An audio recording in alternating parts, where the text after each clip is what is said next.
Len Saltiel, and I'm here talking about the Canadian Rockies, in particular Banff National Park and the Icefields Parkway. If time permits, which I doubt it will, I may hit Jasper. But let me tell you a little bit about how I got introduced to Banff. I started shooting photos probably in the late 70s with film. And I consider myself for the next 10, 12 years a travel photographer. I would just, whenever I was on vacation, I would shoot photos. Didn't shoot much other than that. And then in the mid 90s, I had my very first visit to Banff National Park. And after that trip, I became a hardcore landscape photographer, which I continue to be, although I have branched into other things.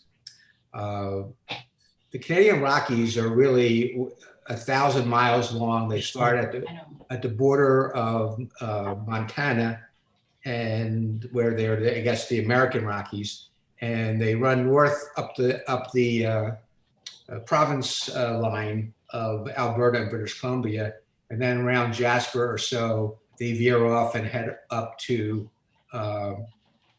British Columbia up north. The section we're going to talk about is about 200 miles between Banff and Jasper National Park. And I just wanted to show you, you see, if you look at the map here, that there are many national parks, and there's plenty of provincial parks that aren't even shown here. So basically, I break the stretch we're trying to talk about into three main sections. The first is Banff National Park around the town site. It's really, I'm sorry, it's Banff, it's Lake Louise, and it's the Icefields Parkway. The Banff area can be broken into three sections. The first section is the town site, which is, the map is up right now. The next section of Banff is Lake Louise. And the third section is the southern half of the Icefields Parkway. And somewhere on the Icefields Parkway, it divides, it goes from Banff to Jasper. There's no signs, you don't even know you do it. My guess is it's at Somwapta Pass, which I'll mention later. So when I talk about Banff, the first thing we need to, town site, the first thing to know is the busiest part of the year, other than skiing season, is the summer, June, July, and August. Just to give you an example of how busy it gets, it's not a huge town. 4 million people a year visit there. So you can imagine that quantity of people in a relatively small town. I always go in June. I've been there in the summer twice, and after the first two times I went there, I decided I was never going to go in the summer again because of the crowds. The reason I go in June all of the times, I've been there 8 times, I've been 6 times in June, is that the price of hotels, restaurants are a lot less than it is during the summer months, but it's slowly catching up these days because the crowds are just even rolling into June. The second reason for it is it's not as crowded, but the most important reason for me is that it's the,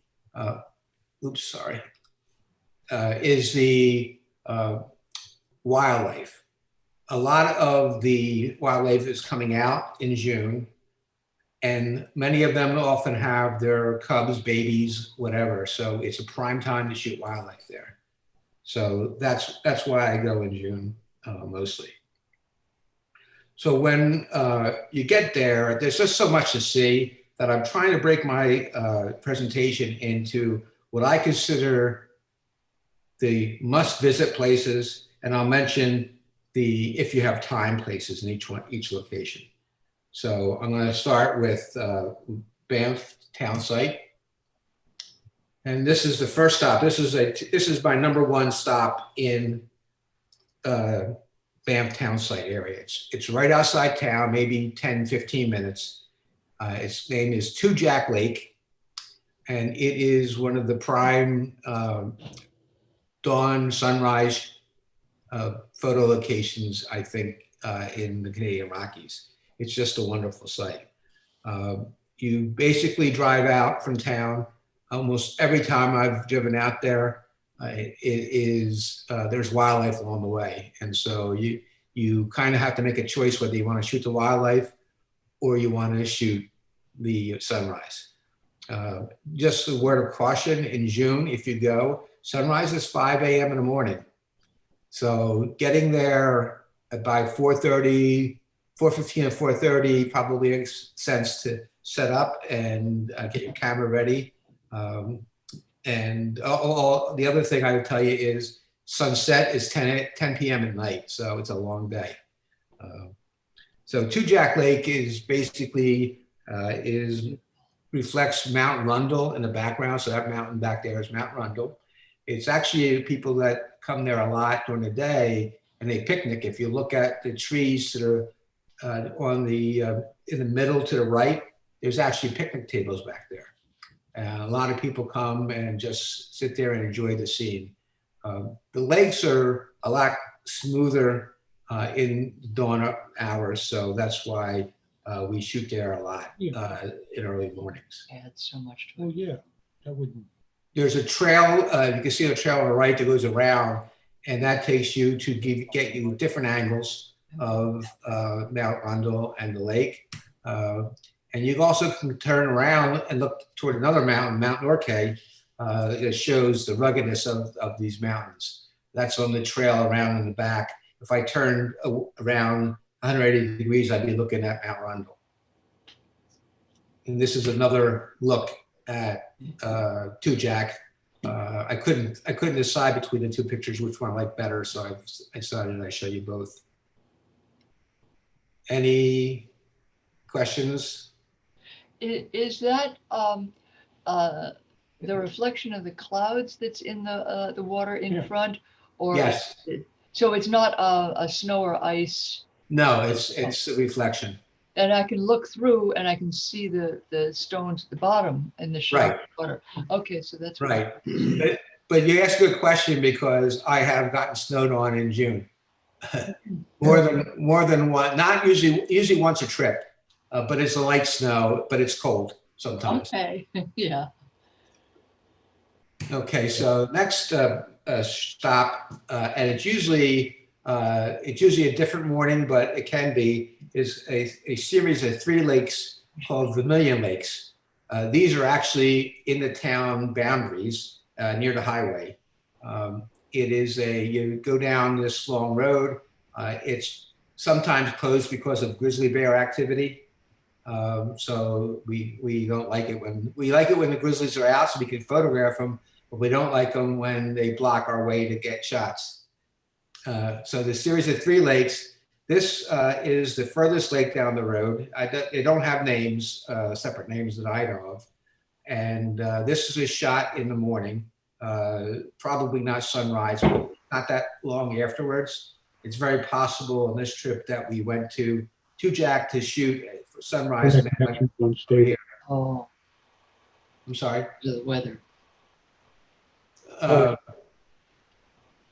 Just to give you an idea of the weather there, when the morning we took this shot, we were staying in Lake Louise.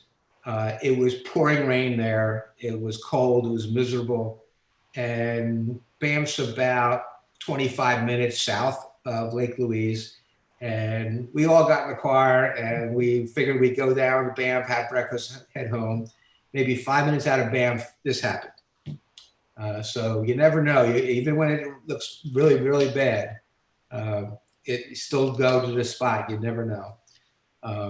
Now, this next picture is a picture of the closest lake of the Vermilion Lakes, but in the afternoon. So you can see it's got almost got like a wetlands look to it. The third must visit spot is Cascade Pond. It's also in town. It's on the other side of the highway. I've been there once or twice where there's been no water, so it's not a must visit when there's no water. But this particular composition with the footbridge is a classic shot out of Banff area. And moving on, these are now the if you have time spots. I'm not going to talk a lot about it, just talk what it is and what it's of.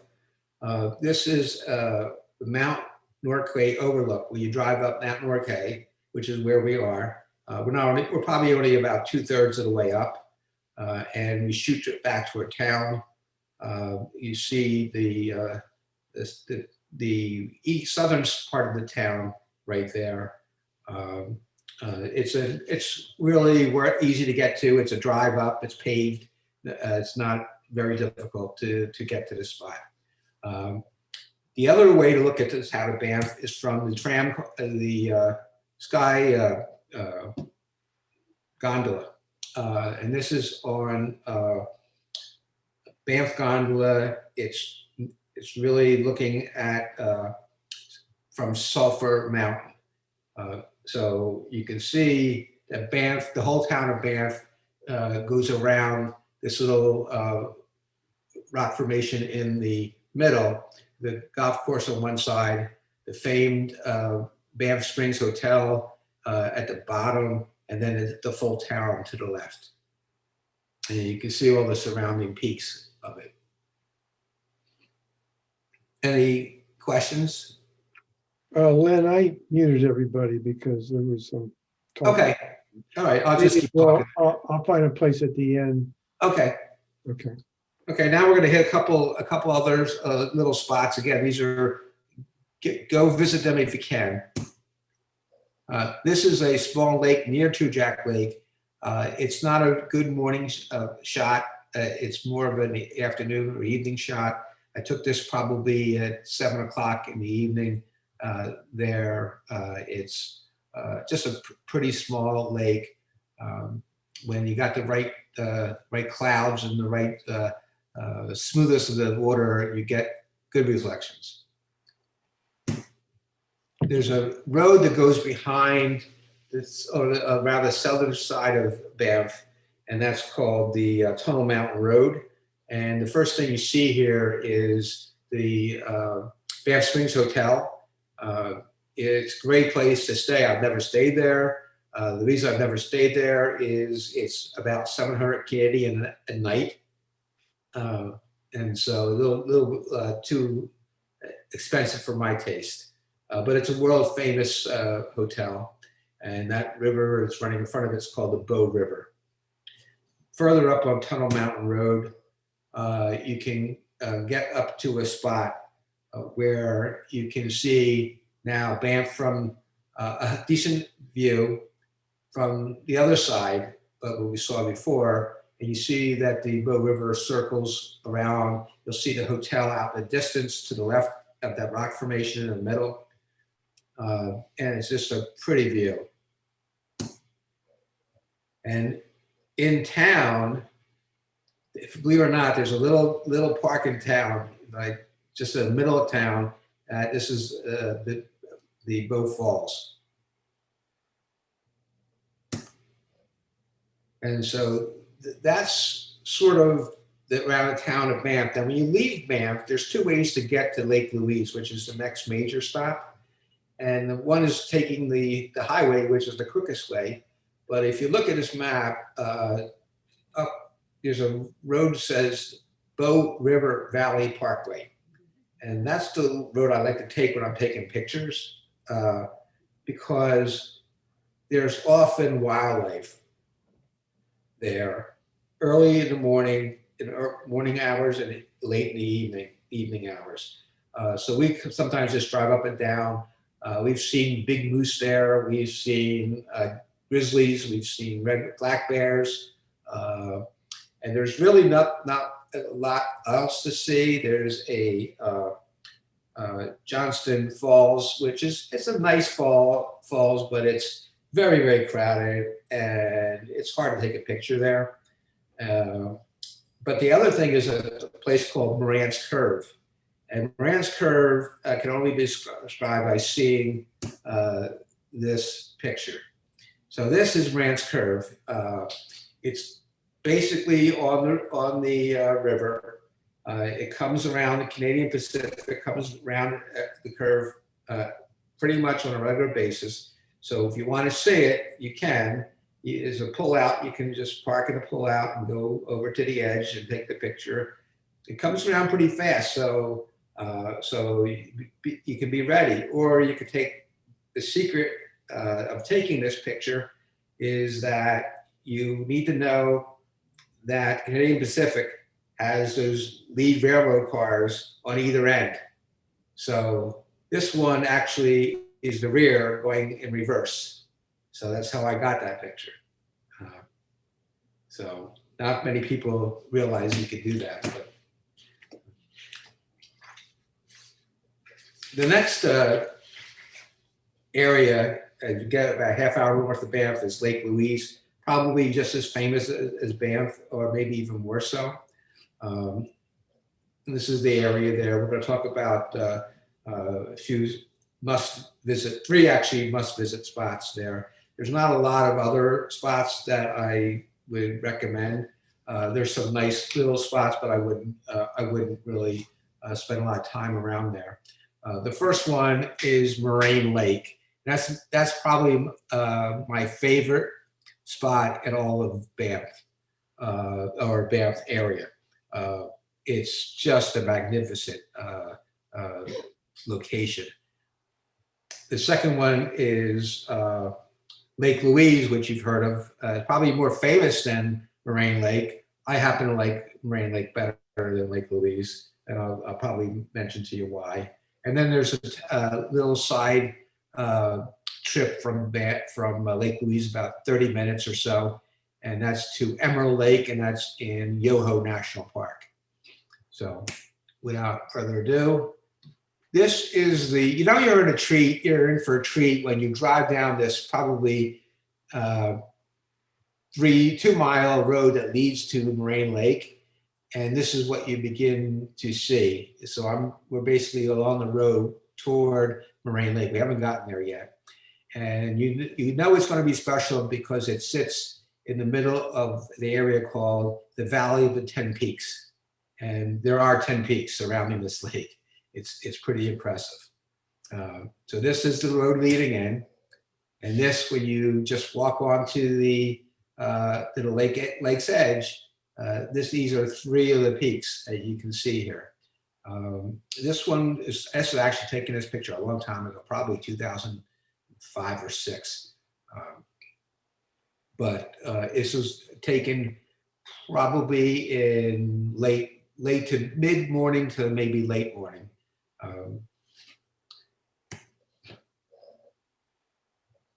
This is walking around the lake. There's a little dock with all these canoes, and you'll notice in my photos whenever I'm down on the ground of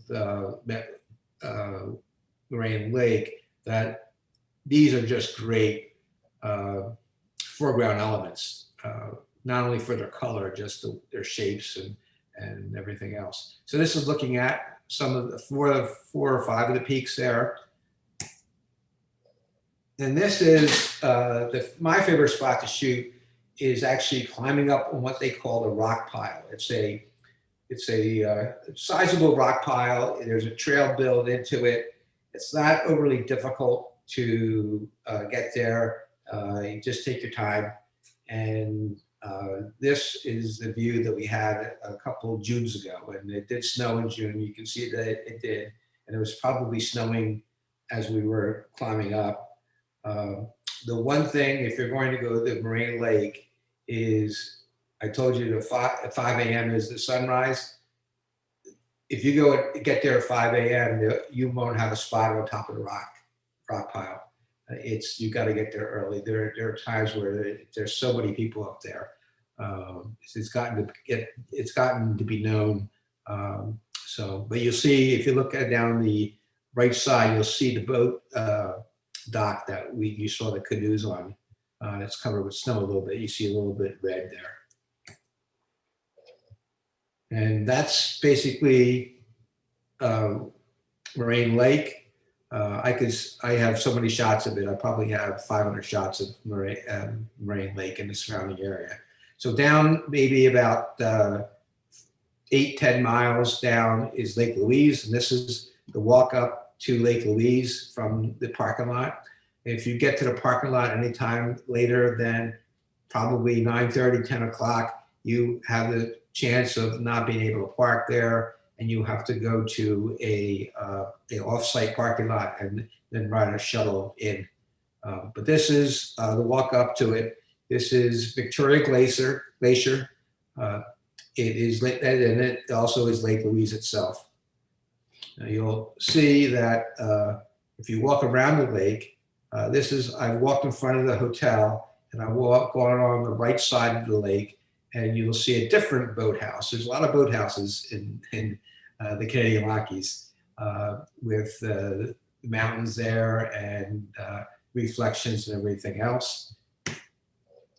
And this is how I'm walking around the other side, and I've got behind the canoes and kayaks, and we're seeing a different angle into the Victoria Glacier. And then the last shot I think I have here is of the hotel itself, Chateau Lake Louise. It's owned by the same people who own Banff Springs Hotel, and has the same price tag of about 700 Canadian last I looked. The interesting thing here is that if you go here to this location anytime after 10 o'clock, there are crowds and crowds of people there. The canoes are all out. This is a spot where all of the tour buses come, guaranteed, and they'll be in and out almost all day. So you can imagine a bunch of buses unloading and swarming over the place. This is one of the reasons we try to get there real early as we can. This would probably take it around 8 o'clock in the morning. And then I mentioned this side trip from Yoho it's really got one major thing to see, but it's worth the trip. And this is Emerald Lake, and you can see from the color of the lake, it is emerald looking. It has a cafe there. It's got a boat launch. It's a pretty little stop, and it's worth spending an hour there. And this is again, my canoes in the foreground, looking at a different angle. And that building on the right is the restaurant there. So. Nope, that's the end of that section. You want to unmute and see if anybody has any questions while I'm readjusting here? Sure, let me, I have to do it. I have to ask them to unmute. All right, never mind. I'll just keep going. Okay. Okay, now we get to what many consider the gem of that area, and it's the Ice Hills Parkway. As I mentioned earlier, half of it's in Banff and half of it's in Jasper National Park. If you drive from the town of Banff to the town of Jasper, it's probably a 150-mile drive. And people have asked me, how long does it take to drive it? And I always tell them, if you don't stop, 3 hours. But if you stop everywhere you want to take a picture of, it'll take you 3 weeks. So it's just beautiful. You're driving down this highway, this parkway, down the Continental Divide, or up the Continental Divide, depending on which direction you're going. And the mountains are towering you in either side. There's lakes all around you. The ones we're going to mention are right off the highway, almost pretty much. And they're just spectacular. So the first one, if you look at this map, this first one, this is an old map I found. I got probably in the 90s. And you'll see that the very bottom, there's my handwriting says Herbert Lake, because that wasn't even on the map back then. This lake is a very small lake. It's at the beginning of the southern part of the Icefield Parkway. And the reason it's not on maps is that when you're driving past it, if you blink, you'll miss it. It's literally 20 feet off the road, but it's a small lake, but it's one of my favorites. And this is why. This is me standing on the shoulder of the parkway. I parked on the other side of the parkway on the shoulder. And I just walk over and, just take the picture. Just press the button and this is what you get. It's a spectacular view. And this is only a sunrise shot. You will not get anything at sunset. This is another shot of it straight on, not the full amount, but this is another shot that reminds you that June does have cold and raw weather. And this is the other end. So where I was standing when I first shot, I was looking at up the lake. This is looking down the other end of the lake, and even that end is quite pretty.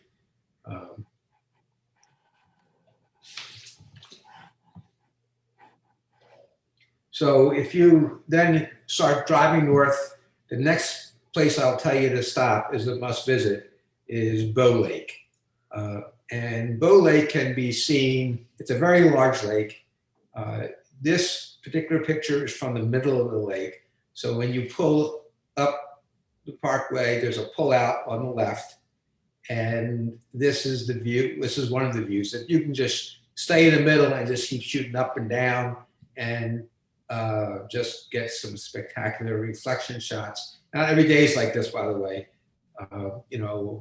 There are days where the weather does get in the way, but it's a beautiful place. I found a spot when I went one year. I found a spot when I pulled into the pull out. To my left, I noticed that this little looked like a dirt road, and I always wondered where it went. And so I just decided one day to take it. And this photo here is what I ended up taking.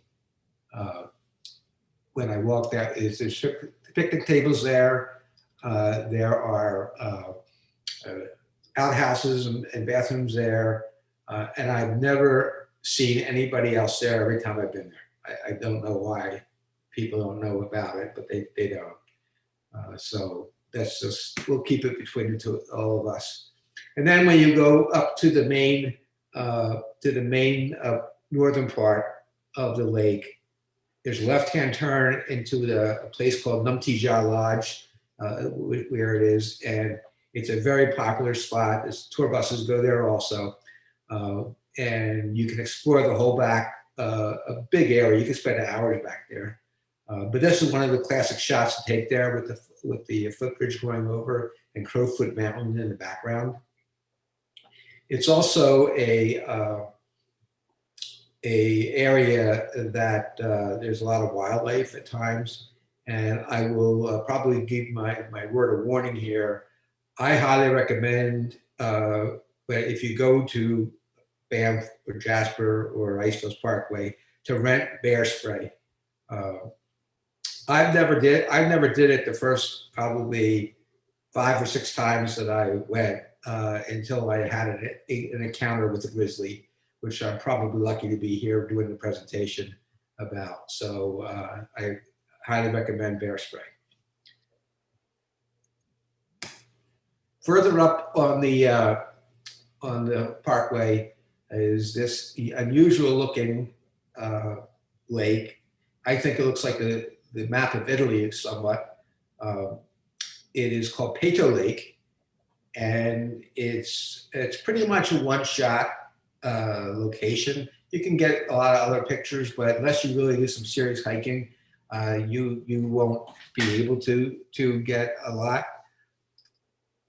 Here is where you have to, when you first pull into the road into the thing, the parking lot's right there, and then you have to do a little trail up. So it's a little, I wouldn't call it strenuous at all, but it's not an easy walk, and you are doing it in altitude, but it's a great view. And then further up is one of, again, it's very funny when I talk about these things. I'm always telling them my favorite lakes, and I've been asked, well, you keep telling me, say it's your favorite lake, and I said, well, let me change it.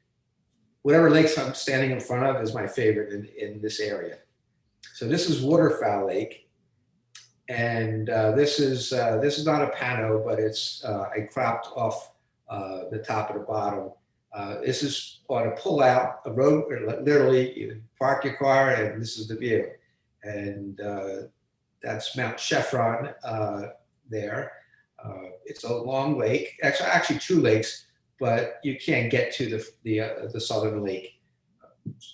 So this is one of the spots, this is where everybody stops. And until I accidentally found this spot on the lake. I was up at the pull-out I just mentioned, which is, if you look on this picture, it's sort of almost in the middle of maybe the 1/3 of the picture. And I was shooting there, and I was looking down toward the other end of the lake, and I see this red. And I'm thinking, what's red down there? And then I see something moving. And I just decided I was going to walk 10, 15 minutes and find out what was moving down there. As I got down to the other end, I saw this woman photographer in a red jacket coming up out of the from where the lake was, and she was basically blazing a trail through. There's no trail there, and I decided, well, she came up, I'm going to go down, and this is the view. This gives you a full look up the lake. Now here we're getting to the Columbia Ice Fields, which is a main attraction for a lot of tourists and photographers.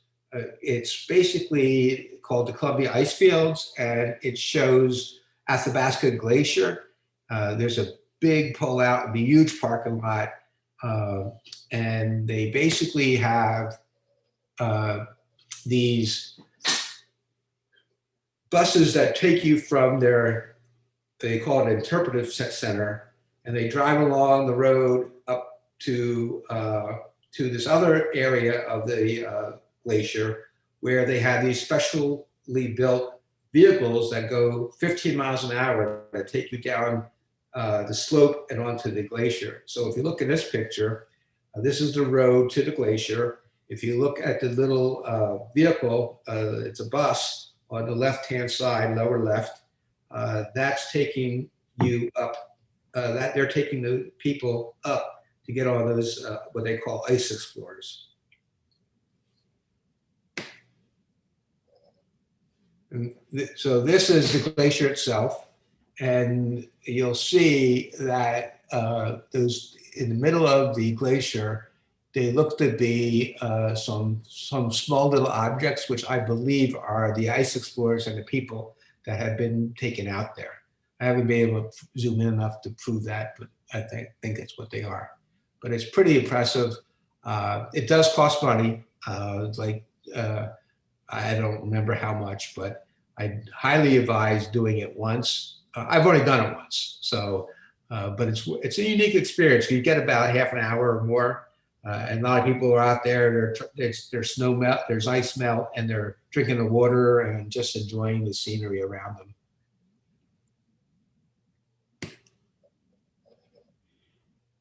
So those are my must visits, and now I'm going to show you a couple of shots of just things along the road that I've taken. You pull over, you take. This one is the Crowfoot Glacier viewpoint, and you'll see the lake below there. And unfortunately, the Crowfoot lost one of its talons. You'll see the bottom talon is missing there.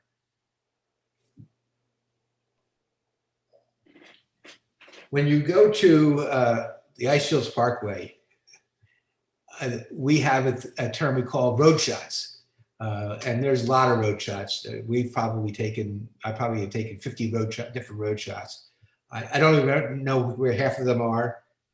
When I get back with the photos, I don't recognize where I took it. But this one I do. This is right past Bow Lake, north of Bow Lake. So I'm headed south toward, and Crowfoot Mountain seems like it's just jumping out of the landscape. It's just a nice road. Look down the road. One thing I will highly advise that I never take a road shot by myself. I always have somebody with me to make sure that cars are not coming or going either way. Well, if they're coming, I can see them, but they can speed on that road. And this is somewhat up the pass. This is a different view of the Icefields Parkway. It's very high up. We're getting close to the border of Jasper and Banff. And this is looking south toward Banff, the town of Banff. And you can see the parkway just winding through the valley there. And this is another road shot. It just passed them off the pass. This is Hill to Peak. And I really like this picture because it literally looks like the mountain blocks the road. When you're driving this road, every turn sometimes you think that there's no way, there's an end to it. And it just curves around and keeps going. So that's where I plan on stopping, Steve. Okay, let me ask everybody to unmute themselves. And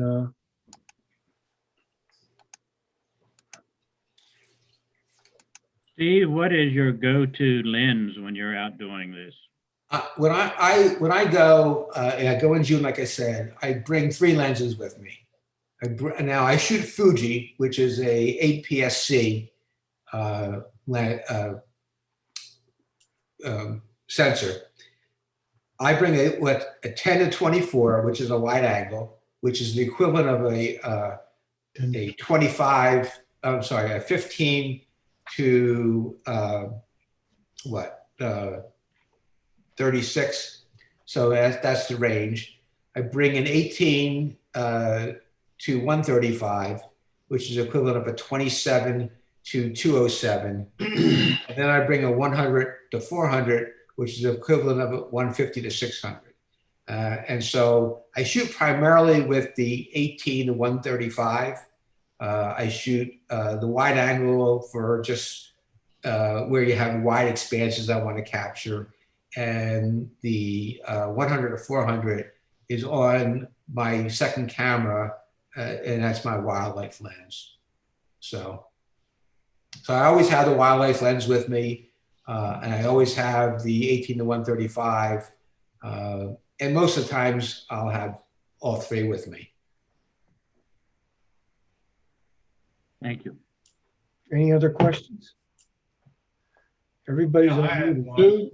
one. Not Lou. Len, do you fly or do you drive the whole way or? No, I fly. Basically, you can fly to 2 different places. The one that most people fly to is Calgary, and that's in Alberta, and it's about an hour and a half drive to the town of Banff. The other choice is flying into Edmonton, which is about 2 hours from Jasper. So you would be coming down from Jasper south toward Banff. Some people fly into one and fly out of the other. I've always flown into to Calgary, and I leave from Calgary, so I do round trip. And One how thing- long is the trip?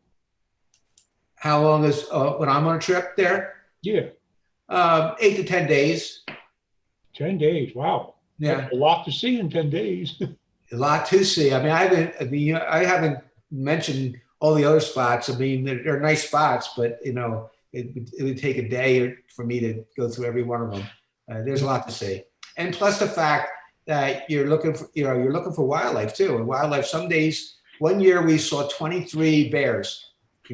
Combination of black and grizzlies. And another trip we saw 7.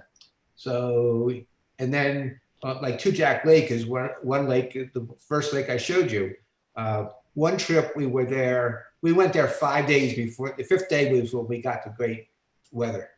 Now that's unusual. Usually you can get a decent shot there pretty much all the time, but there's sometimes you just need that much time. Now you said we, does that mean a group or friends or wife or what? Well, I've been there with my wife a couple times. I've been there by myself a couple times. And my best friend runs a photo tour company, and he goes to Banff, so I go with him. And that could be anywhere between 7 and 12 people. Okay, thank you. You may have covered it. One thing I wanted to mention to you, if you ever choose to go, in recent years, the last 5 or 6 years, there's been people who have gone through customs at Calgary Airport, and they mention that they're photographers, and they have, some of them have been pulled into the office and grilled about what they're doing, who they're going with, who they're meeting. What I learned to believe is that there's a resistance of having people coming in as photographers and using American tour leaders or workshop leaders. They prefer to have their Canadian workshop leaders or tour leaders. And so whenever I fly in there and go in, I never, ever, ever mention I'm a photographer. I don't even tell them I have a camera with me. I'm here to meet friends. I'm here to sightsee. I'm here on vacation. So. I have a question. Sure. I apologize. You may have covered this earlier, but it sounds like you go in June. Yes. Just tell me your feelings about June versus any other time. Well, I did cover it, but I can hit the highlights. I'm sorry. June is less crowded, less expensive, and the most important reason is wildlife. This is at the tail end of the winter season, sort of, even though it's June or spring, I should say. It could snow on you in June, but the wildlife is coming out, and they often have their babies with them. And that's, in my opinion, that's the best time to shoot there. Summer months are the other popular times. It's very, very crowded, extremely crowded. A lot of tour buses, a lot of people. It's not easy to get around sometimes, certain times of the day. When we go before dawn, we don't have much problem. Thank you.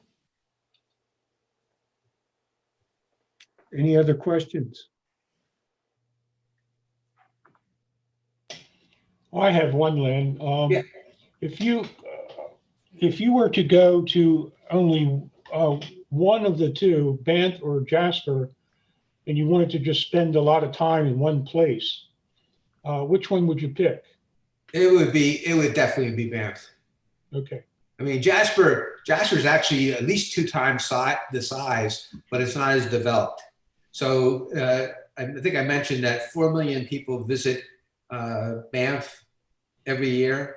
I think the number for Jasper is around 2 million. So it gets about half the crowds, but doesn't have it. I mean, Banff town site has tons of stores, tons of restaurants. Even though it's a small town, it's basically geared toward people visiting. Now it gets expensive in the summer. I mean, you can get a, not the great, okay hotel for $275 Canadian, 300 Canadian. So it gets up there.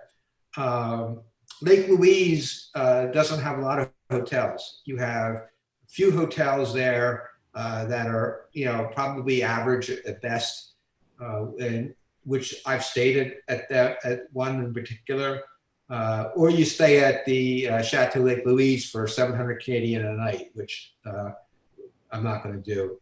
There's a town about 20 minutes south of Banff called Canmore, which is a little bit more reasonable, and a lot of people go there and use that as their place of origin for the visiting. So did I hear you right that you'd rather spend the time in Banff rather than in Jasper? Yes, Okay. yes. But again, don't forget that it's 35 minutes or so, or 40 minutes. It's about 35 minutes to go from Banff to Lake Louise. And quite honestly, we spent a lot of time on the Icefields Parkway. So when you get to the Columbia Icefields, which is one of the last things I covered, going back to Banff could take you an hour and a half to 2 hours. So you're out there pretty far. So, and again, I've never been on that road where we haven't stopped at least 4 or 5 times, even when we're tired.